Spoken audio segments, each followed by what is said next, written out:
3 javë pas zgjedhjeve, Partia Demokratike përpilon raporte me pretendimin e saj për 11 majin dhe kërkon nga ndërkombëtarët të ushtrojnë presion ndaj pushtetit në Shqipëri për të përsëritur zgjedhjet. Këtë javë, Sali Berisha së bashku me një delegacion të PD ishin në Asamblen Politike të Partive Popullore Europiane, ku mundën t'i bindnin për të dërguar 2 misione faktmbledhëse për 11 majin, por nga ana tjetër për antarët dhe ish-antarët e qeverisë shqiptare, Ulsim Manjën dhe Etil Tagjonajn, pretendimet e opozitës janë të përsëritura dhe kërkesat e tyre janë të pasgjidhshme.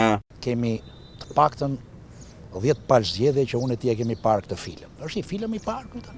Opozita ka kohë që kërkon ripërsëritje zgjedhjeve dhe sa herë që humbi në mënyrë konsekutive vazhdon e njëjta histori, kështu që nuk japim do zgjidhje. Deputeti i Partisë Socialiste në qarkun e Vlorës Vullnet Sinaj ndihet i surprizuar nga kërkesa e Partisë Demokratike. Në një prononcim për MCN, ai thotë se në një muaj fushat nuk i hasi në asnjë moment në terren demokratët për të kërkuar vota. Sipas tij, PD i la socialistët vetëm në garën mes vetes së tyre, kush të dilte i pari. Opozita nuk ishte fare në garë, edhe nuk e di çka kërkon të ripërsëris.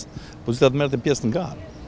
Nuk i kishit ju në terren përballë? Po fare, ishim një garë mes njëri tetit kush dilte i pari. Opozita s'ishte fare, gjakundi, i ra vetë, nuk e di ç'a pati. Dhe ç'a kërkon më të ripërsërisë opozita tani? Se kuptoj fare, ishim në zgjedhje, si pam fare ku ishin, tani vin të kërkoj të ripërsërisë zgjedhjet. S'ka asnjë kuptim. Kërkesa e Partisë Demokratike për përsëritjen e zgjedhjeve konsiderohet e nxituar edhe nga vetë opozitarët në parlament. Deputetja e Lezhës që qëndroi në krah të Bashës, Merita Bakiu, pranon se zgjedhjet e 11 majit ishin farse elektorale, por farsen e krijoi kodi zgjedhor i miratuar nga Partia Demokratike dhe Partia Socialiste. Që ishte farsë elektorale patjetër, sepse ky kod e prodhoi këtë farsë elektorale.